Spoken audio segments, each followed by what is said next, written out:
శిక్షించాలి శిక్షించాలి శిక్షించాలి శిక్షించాలి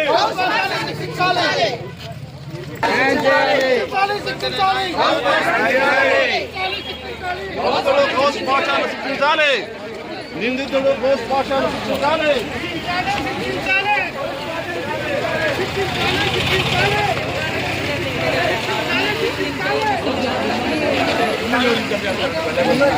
వెంటనే గోస్ భాషను వెంటనే శిక్షించాలి శిక్షించాలి శిక్షించాలి శిక్షించాలి ప్రభుత్వం వెంటనే ప్రభుత్వం వెంటనే బాలికకు మెరుగైన వైద్యం బాలికకు మెరుగైన వైద్యం ప్రభుత్వం వెంటనే ప్రభుత్వం వెంటనే అందించాలి అందించాలి అందించాలి అందించాలి అందించాలి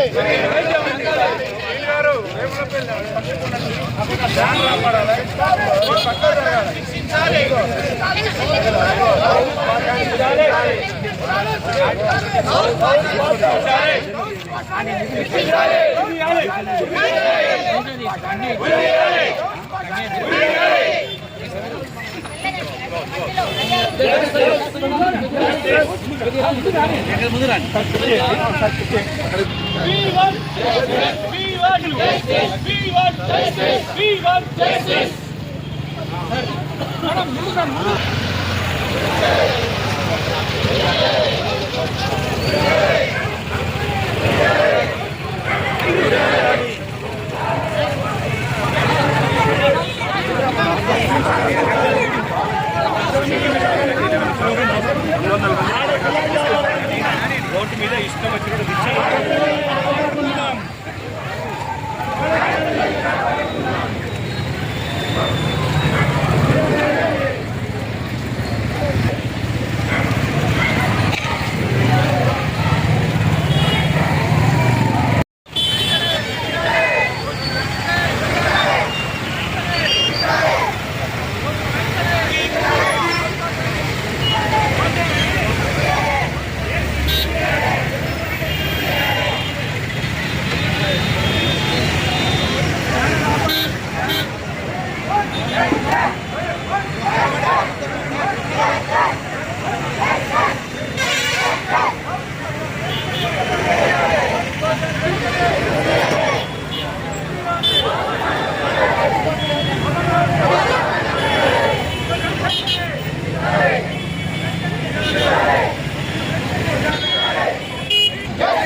బాలిక మెరుగైన వైద్యం బాలిక మెరుగైన వైద్యం బాలిక మెరుగైన వైద్యం పోషణ వెంటనే పోషణ వెంటనే పోషణ వెంటనే we want justice we want justice we want justice we want justice ప్రభుత్వం వెంటనే ప్రభుత్వం వెంటనే ప్రభుత్వం వెంటనే నిందితుడిని వెంటనే వెంటనే ఆయన బాలికపై అత్యాచారం చేసిన గౌస్ భాషను వెంటనే ఆయన భాషను వెంటనే ఉరిదీయాలి ఉరిదీయాలి ఉరిదీయాలి ఉరిదీయాలి వారు జనజీవనంలో కలవటానికి వీల్లేదు. ఉరిదీయండి, లేకుంటే వారికి యావజ్జీవ కారాగార శిక్ష విధించండి. అంతేగాని మళ్ళా మనుషుల మధ్యకు ఆ మృగాన్ని వదలొద్దని చెప్పి మేము గవర్నమెంట్ డిమాండ్ చేస్తా ఉన్నాము. ఇట్లానే అమ్మమ్మ గారికి వచ్చిన అమ్మాయిని ఆ ఊరు కాదు, వాళ్ళలో ఉండే అమ్మాయి కాదు, కొత్తగా వచ్చిన అమ్మాయిని బట్టి ఆ రకంగా ఈ మృగం అట్లా చేసిందంటే సభ్య సమాజం తలదించుకునే విధంగా ఉన్నది. ఇలాంటి ఘటనలు మేము తీవ్రంగా ఖండిస్తా ఉన్నాము. ఇట్లనే ఊరుకుంటే ఇంకా జరుగుతూనే ఉంటాయి. కాబట్టి ఈ గౌస్ భాషని కఠినంగా సృష్టించినప్పుడే ఇంకా ఇట్లా మానవ మృగాలు ఎవరైనా ఉంటే వాళ్ళకి భయం అనేది కలుగుతుందని చెప్పి మేము డిమాండ్ చేస్తా ఉన్నాము. ఈ సంఘటన పట్ల స్పందించిన ప్రతి ఒక్కరికి కూడా ధన్యవాదాలు తెలియజేస్తా ఉన్నాము. ఏంటంటే ఎక్కడెక్కడో జరుగుతుంటే చూస్తున్నాం, కానీ మన మధ్యలో మన ఇళ్ల మధ్యలో జరిగిందంటే ఈ విషయాన్ని జీర్ణించుకోలేకపోతున్నాం. ప్రతి ఒక్కరిని కూడా ఆవేశం కట్టాలు తెచ్చుకుంటా ఉన్నది. గౌస్ భాషను గురి చేయాలని చెప్పి మేము డిమాండ్ చేస్తాం. మైనర్ బాలికపై అత్యాచారం చేయడం జరిగిన సందర్భం అది మన రాంపట్ల నగర్ కాలేజీలో జరగడం చాలా దురదృష్టకరం. ఎందుకంటే ఈ యొక్క అత్యాచార సంఘటనలు దేశంలో రాష్ట్రంలో చాలా చూస్తున్న సందర్భం ఉంది. ప్రభుత్వాలు జరిగిన 4 రోజులు హడావుడి చేసి జైల్లో పెట్టడం, మళ్ళీ నెల రోజుల తర్వాత బయట తీసుకురావడం జరుగుతున్న పరిస్థితి, రాజకీయ నాయకులు జరుగుతున్న పరిస్థితి కూడా ఉంది. అట్లా కాకుండా ఏదైతే పోక్సో చట్టం అనేది రాష్ట్ర ప్రభుత్వం ఈ మైనర్ బాలికల కోసం తీసుకొచ్చిన చట్టం ఉంది. ఆ చట్టం ద్వారా శిక్షలు కూడా పూర్తి స్థాయిలో వదిలిన పరిస్థితిగా ఉంది. మనం చాలా మంది చూసాం, పోస్టల్ కేసులో చాలా మంది అరెస్ట్ అయ్యి నెల రోజుల్లో బెయిల్లో బయటపడే పరిస్థితి ఉంది. కాబట్టి అలాంటి వాళ్ళని ఖచ్చితంగా అందరూ అనుకున్నట్టు వృద్ధి చేయాల్సిన పరిస్థితి ఉన్నప్పుడు తీస్తేనే మనం అందరికి భయం లేకుండా జీవించే పరిస్థితి కూడా ఉంటుంది. కాబట్టి అలాంటి దుర్మార్గుల్ని వెంటనే వృద్ధి చేయాలని మనం అందరం కోరుకుంటున్నాం. అంతేకాకుండా ఇలాంటి రాంపట్ల నగర్ కాలనీలో జరగడం జరిగింది. అలాంటి వారిని మన కాలనీలో మన ప్రదేశంలో లేకుండా మనందరం సామూహికంగా పరిష్కరించినట్లయితే మనకు కూడా కాలనీ కూడా మంచి పేరు వస్తుంది. ఎందుకంటే ఇలాంటి సంఘటనలు ఈ కాలనీలో జరిగినాయి కాబట్టి ఆ కాలనీ వాసులు అందరూ ఇలాంటి వ్యక్తులను పరిష్కరించాలని ఒక సంఘటన అనేది మన కాలనీ అందరికీ మంచిగా ఉంటుంది. కాబట్టి గౌస్ భాషని వెంటనే శిక్షించి వెంటనే విడితీసి ఆ అమ్మాయికి మైనర్ బాలికి వెంటనే న్యాయం చేయాలని కోరుకుంటూ ఈరోజు రాంపట్ల నగర్ మరి గాయత్రి నగర్ వెల్ఫేర్ సొసైటీ తరఫున ఇంత ర్యాలీలో పాల్గొన్న అందరికీ ధన్యవాదాలు. గౌస్ భాషని కఠినాంశం చూస్తూ వాటిని గురి చేయాలని కోరుకుంటున్నాము. అయితే ఇట్లాంటి సంఘటనలు జరుగుతూనే ఉంటాయి, కానీ ఇవి జరగకుండా ఏం చేయాలనేదే మనం ఆలోచించాలి. ఇవి జరిగినప్పుడు ఏదో ర్యాలీలు తీసుకొని కూర్చుంటే కుదరదు. ఇట్లాంటివి జరగకుండా ఉండడానికి ఇక్కడ ఉన్న మాతృమూర్తులు అందరికీ కూడా నా చిన్న విన్నపం, మీ పిల్లలతో మీరు కనీసం రోజు ఒక 10 నిమిషాలు మాట్లాడండి. పిల్లలకి ఏమేమి జరుగుతుందో తెలుసుకుంటూ ఉండండి. మన పిల్లలు మంచివాళ్ళే, కానీ ఏదో జరుగుతుంటుంది, వాళ్ళకి తెలియదు. మీరు మాట్లాడుతూ ఉంటే ఎక్కడెక్కడ ఏం జరిగింది అనేది తెలుస్తుంటుంది. తెలిసినప్పుడు మీరు వాళ్ళకి సరైన గైడెన్స్ ఇవ్వగలుగుతారు. వాళ్ళకి తెలియదు కాబట్టి ఎవరెవరో చాక్లెట్ ఇస్తారు, చాక్లెట్లో మందు కలుపుతారు. ఇట్లాంటి బయట ఏ ఆహారం తీసుకోకూడదు. పిల్లలకి చెప్పండి, అవసరమైతే వాళ్ళని కొనుక్కొని తినమనండి. వాళ్ళ ఫ్రెండ్ ఇచ్చిన కూల్ ఏది తాగొద్దని చెప్పండి. ఎందుకంటే డ్రగ్స్ కూడా ఉన్నాయి. కాబట్టి మీకు ముఖ్యంగా మాతృమూర్తులు చెప్తున్నాను, మీ పిల్లలతో మీరు కనీసం రోజుకు 10 నిమిషాలు మాట్లాడండి. ఫోన్లు పక్కన పడేసి ఒక టైం పెట్టుకొని మాట్లాడితే ఇట్లాంటి సంఘటనలు చాలా వరకు తగ్గే ఛాన్స్ ఉంటుంది. తెలియకపోవడం వల్ల ఏమవుతుందంటే దానివల్ల ఏమవుతుందంటే పిల్లలకి తెలియక పోతుంటారు, వాళ్ళు ఏదో జరిగిపోతుంది. తర్వాత ఈ సంఘటన జరిగిన పోక్సో కేసు పెట్టారు, కఠినంగా శిక్షిస్తారు, దాంట్లో లేదు. కానీ మిగతా జరగకుండా చూడాల్సిన అవసరం మనకి ఉంది. దీనికోసం తల్లిదండ్రులే కాదు, మన కాలనీ వాసులు కూడా మన కాలనీలో జరగకుండా ఇట్లాంటి జరగకుండా అందరం కూడా ఏదైనా ఎవరి దృష్టికి వచ్చినా ఒకరికొకరు చెప్పుకొని ఇట్లాంటివి జరుగుతున్నాయని. ఇప్పుడు సంఘటన జరిగింది, ఇట్లాంటి వాడు కొంతమంది ఉండొచ్చు. మీకు అనుమానం వస్తే ఒకసారి పెద్దవాళ్ళు ఉన్నారు, రంగారావు గారు కానీ గోపాలరావు గారు కానీ వీళ్ళందరికీ కూడా సమాచారం ఇస్తే ఒకసారి అబ్జర్వ్ చేసి వాళ్ళపైన పోలీసు వాళ్ళకి కంప్లైంట్ చేయడానికి కూడా అవసరం ఉంటుంది. కాబట్టి మన పిల్లలను రక్షించుకోవాల్సిన బాధ్యత మనకి చాలా ఉంది. వాళ్లే మన భవిష్యత్తు, వాళ్లే మన భారతదేశానికి భవిష్యత్తు. వాళ్ళు ఉంటేనే మనం ఉంటాం. కాబట్టి అందరూ ఆ శ్రద్ధ పెట్టాలని మనస్ఫూర్తిగా మాతృమూర్తులందరినీ అందరూ వచ్చే విధంగా ఉండేవాడు కాదు. కానీ ఈ సంఘటన జరిగిన వెంటనే గౌస్ భాష గురించి తెలిసిన వెంటనే ఈ క్యాండిడేట్ ఇలాంటి వాడని చెప్పి ఆలోచన వచ్చింది. దాని గురించి తెలిసి దాని పూర్వ చరిత్ర మొత్తం కూడా చాలా ఘోరాధిఘోరమైన పరిస్థితిలో ఉన్నది. అలాంటి వాడిని మన దగ్గర మనం తెలియ పెట్టుకున్నాము.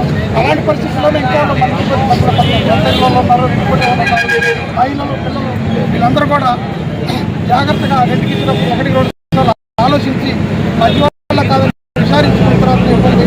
తర్వాత మీ పిల్లల్ని పక్కన వాళ్ళకి వదిలిపెట్టిపోయినప్పుడు కూడా 1-2 సార్లు ఆలోచించి ఇక్కడ వదిలిపెట్టుకోవచ్చా లేదా, వాళ్ళతో వస్తుందా లేదా అని ఆలోచించి ప్రారంభం మీకు పూర్తిగా నమ్మకం కలిగిన తర్వాత వదిలిపెట్టడం తప్పితే గుడ్డిగా నమ్మి వాళ్ళ దగ్గర వదిలిపెట్టి మీరు ఇబ్బంది పడద్దు. ఇబ్బంది మన పిల్లల్ని మనం జాగ్రత్త పెట్టుకోవాలి. మన దగ్గర ఉంది, మనమే చూసుకోవాలి. మన పిల్లల్ని జాగ్రత్తగా చూసుకొని మనందరికి ఎలాంటి ఇష్యూ జరగకుండా మనలో మనం జాగ్రత్త తీసుకోవాలి. ఒక చిన్న మైనర్ బాలిక పాపది 6వ తారీఖు నాడు మధ్యాహ్నం పూట ఆ యొక్క మూర్ఖుడు, ఆ మానవ మృగం అమ్మాయిని చికాకు చేసి ఆ అమ్మాయి తట్టుకోలేక ఆ అమ్మాయి కిందికి వచ్చి తాతకు చెప్పినా బాగుండేది. అమ్మాయి తెలక కిందికి పోయి మా తాతకు చెప్తానని అంటే బలవంతంగా 4 అంతస్తుల స్టేర్ నుంచి అపార్ట్మెంట్ నుంచి అమ్మాయిని కింద ఎత్తేస్తే అమ్మాయి ప్రాణం పోద్ది, నా పేరు ఎక్కడ బయటికి రాదనే ఉద్దేశంతో ఆ మానవ మృగం చేయడం జరిగింది. వెంబటే అమ్మాయిని స్లో తప్పడంతోనే 2 కాళ్ళు, 2 చేతులు, 2 దుక్కుల వెన్నెముక తిరగటం జరిగింది. అమ్మాయికి కోమాలోకి పోయిన తర్వాత ఒక ప్రైవేట్ హాస్పిటల్కి వైద్యానికి తీసుకుపోయారు. 3వ రోజు 8వ తారీఖు నాడు 6వ తారీఖు నాడు జరిగితే 6, 7, 8వ తారీఖు నాడు సాయంత్రం 4 గంటల ప్రాంతాన అమ్మాయికి స్లో వచ్చిన తర్వాత ఆ అమ్మాయి తల్లిదండ్రులకు చెప్పుకోగానే వాళ్ళు తెలివి తక్కువతనంతో ఎమ్మటే పోలీసులకు చెప్పడం జరిగింది. అదే పోలీసులకు చెప్పకుండా ఈ ప్రాంత పెద్దలకు చెప్పినట్టయితే వాడిని ఏది చేయాలనేది పెద్ద మనుషులు అందరం కలిసి వాడిని చుట్టుముట్టేటోళ్ళం. ఇప్పుడు ఏముంది, దర్జాగా తీసుకుపోయారు, వాడిని అత్తగారింటికి తోలారు తప్ప మనం ఈ 10 ఏళ్ల కింద మీరు ఒకసారి చూసే ఉంటారు, వరంగల్లో యాసిడ్ పోషిస్తే ఆ అమ్మాయిని జరిగిన వెంటనే అక్కడ సజ్జనార్ గారని IPS మామనూరు ప్రాంతాన ఎన్కౌంటర్ చేసి వాడిని ప్రేమభ్రాంతులకు ఇంకోళ్ళు ఇట్లా చేయకుండా ఆ వరంగల్ ప్రాంతాల చేయడం జరిగింది. అదేవిధంగా ఇక్కడ ఒక సజ్జనార్ లాంటి ఒక IPS ఆఫీసర్లు కూడా ఉండి అట్లాంటి వాడిని ఎమ్మటే ఎన్కౌంటర్ చేసినట్టయితే ఈ ఖమ్మం పట్టణ ప్రజలు, ఆడపిల్లలు కానీ, మహిళలు కానీ, సోదరమ్మలు కానీ ఎప్పుడైనా ఎంత రాత్రి అయినా తిరగగలుగుతారు. కాబట్టి మనం అందరం ఈ ప్రాంత ప్రజలందరూ మంచిగా ఒక పద్ధతిగా ఒకరికొకరు తోడుగా వండుకుంటూ మనం అందరం మన పిల్లల్ని జాగ్రత్తగా చూసుకుంటూ ఇక్కడికి వచ్చిన మహిళా సోదరులందరికీ, నా తోటి సోదరులందరికీ ఇట్లాంటిది ఏ కుటుంబానికి కూడా జరగకూడదని కోరుకుంటూ, ముఖ్యంగా ఇలాంటి మానవ మృగాన్ని వెంబటే ఎన్కౌంటర్ అయినా చేయాలి, ఉరిశిక్ష వేయాలి తప్ప బెయిల్ రాకుండా చూడాలని పోలీసు డిపార్ట్మెంట్కి విన్నపం చేసుకుంటూ ఈ అవకాశం ఇచ్చిన ఇక్కడికి వచ్చిన 50 డివిజన్ ప్రజలందరికీ ధన్యవాదాలు తెలుపుకుంటూ సెలవు తీసుకుంటున్నాం. చాలా ఆ కాలనీలో ఉన్నటువంటి పబ్లిక్ అంతా కూడా చాలా ఇబ్బందిగా ఫీల్ అవుతున్నారు. మన కాలనీలో అసలు యాక్చువల్గా గాయత్రి నగర్ కాలనీ అంటేనే, అటు బీసీ కాలనీ కావచ్చు, గాయత్రి నగర్ కాలనీ అంటేనే ముఖ్యంగా అన్ని కుటుంబాలు కలిసిమెలిసి ఒక అన్నదమ్ముల వల్లే, అక్క చెల్లెల వల్లే, సోదరుల వల్లే ఉంటారు.